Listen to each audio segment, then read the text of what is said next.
ভিডিঅ'টো সকলোৱে একেবাৰে শেষলৈকে চাব আৰু NIS প্ৰাৰ্থীসকলে আজিনো কি দাবী উত্থাপন কৰিলে সেই সম্পৰ্কে আপোনালোকে জানিবলৈ পাব। ভিডিঅ'টো শ্বেয়াৰ কৰি দিব আৰু সকলোৱে লাইক কৰি দিব।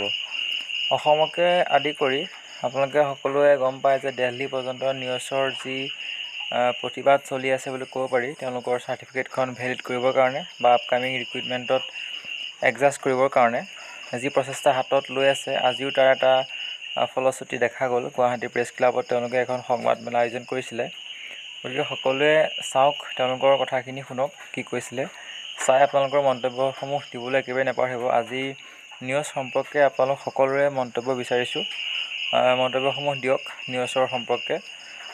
তেওঁলোকে আজি প্ৰেছ ক্লাবত, গুৱাহাটী প্ৰেছ ক্লাবত কি কৈছিলে, সকলোখিনি কথা মই আপোনালোকক শুনাব বিচাৰিছোঁ। লগতে শ্বেয়াৰ কৰি দিব ভিডিঅ'টো। ধন্যবাদ। अच्छी तरह से सफल हुई थी, पास की, क्वालिफाई किया। तब तक कितने लोग थे? 2017 में आई थी लगभग हमारे इंडिया में तो 14 लाख से ऊपर है और हमारे आसाम में 1 लाख प्लस। लेकिन वो सुप्रीम कोर्ट के खाते का उत्तराखंड में एक केस चल रहा था एनएस डेलर और रेगुलर डेलर के अंदर, और सुप्रीम कोर्ट ने भारतीय विद्या 26 नवंबर 2020 जो एनएस डेलर का 18 महीने का कोर्स है और 18 महीने का कोर्स 24 महीने की कोर्स है समानता में नहीं था। इस सुप्रीम कोर्ट का जो भारतीय है पूरे देश में फैल रहा है और हम पूरे परेशान हुए क्योंकि आसाम में भी बाहर नहीं चल रहे इंग्लिश टाइम और अपर प्राइमरी और गौर प्राइमरी हमने उसमें हमको भी अप्लाई करने का चांस नहीं मिला। बाद में हमें गुवाहाटी हाईकोर्ट में गया, हाईकोर्ट में अप्लाई करने का मौका तो दिया, लेकिन उसने मौका देते लेकिन हमें अपॉइंटमेंट नहीं मिला। हम अप्लाई कर सकते लेकिन अपॉइंटमेंट नहीं मिले, वो कौन सा नहीं। इसलिए हम काफी परेशानी में और आप देख सकते हैं, देखिए वहाँ पे लिखा हुआ है ये मोदी जी की फोटो है। और प्रशिक्षित शिक्षकों को 12 में शिक्षा में डिप्लोमा DLED देने का आखिरी मौका ही देखिए।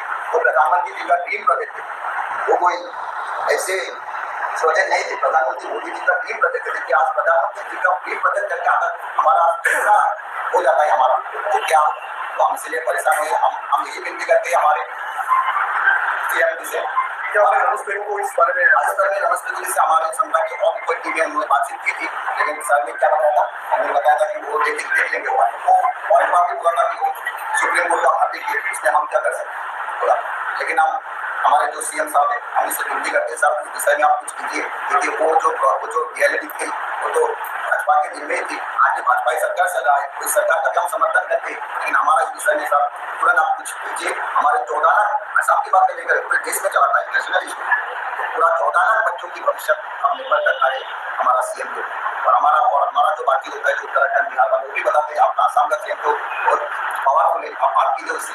मतलब तो CM जैसा नहीं, ये विनती करते हैं कि उस कोर्स को आप कैबिनेट डिपार्टमेंट से बात करके NCT की गजट में पब्लिश करवा दीजिए, तो हमारा आसान होगा और आगे तक हमारे जो एनआईएस दिया रहते हैं उसमें से हम नौकरी में अप्लाई कर सकते हैं। आप लोगों के संगठन में कितने लोग हैं? हमारे संगठन में लगभग 1,000 होता है। इसको हम लोग रिपोर्ट नहीं करते। पहले तो एनआईएस दिया 2017 में जब किया था जो प्राइवेट स्कूल शिक्षक उन्होंने 10 क्वालिफाई किया है, तो 10 क्वालिफाई करके उन लोगों को एफर्ट मिल चुका है। लेकिन वो जो 26 नवंबर 2020 के बाद में वो दिक्कत आ रहा है कि सुप्रीम कोर्ट से आदेश निकल के आ रहे हैं, तो ये 18 महीने का कोर्स 18 महीने का कोर्स में कुछ बात था देखिए एनएल जेएलएल जो सब शिक्षक का क्यों होता है, वो 18 महीने का कोर्स है, लेकिन 6 महीने का इंटर्नशिप होता है जेएलएल में। तो सब शिक्षक से जो टीचिंग एक्सपीरियंस शिक्षक का होता है, इसलिए 18 महीने के अंदर 6 महीने का इंटर्नशिप कर दिया। इसीलिए वो लोग बोल रहे हैं कि 18 महीने का कोर्स थी, लेकिन ये बिल्कुल गलत है। ये पूरे 2 साल की कोर्स थी, पूरी 2 साल की कोर्स थी। इसलिए हम सरकार को विनती करते कि जल्द से जल्द इस विषय को हमारे जो केंद्रीय शिक्षा मंत्री है धर्मेंद्र प्रधान जी से बात करके इस विषय को सुलझाए। इसलिए हमारे CM जी को हमारा यही अनुरोध है हमारे तरफ से।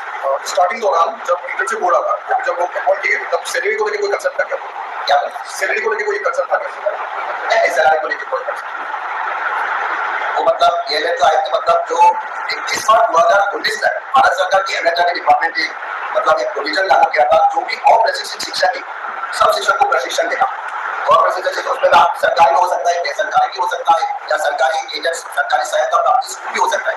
अगर देखिए अब इस एनएल जेएलएल करके कोई शिक्षक अब सरकारी शिक्षक बन चुके हैं, लेकिन आज हम 10 क्वालिफाई करके हम उसमें अप्लाई भी नहीं कर सकते, ये कौन सा नया, तो पूरी तरह से इंटरेस्ट वो एनआईएस जेएलएल करके सरकारी शिक्षक बनेंगे और हम एनआईएस जेएलएल करके हम अप्लाई भी नहीं कर सकते।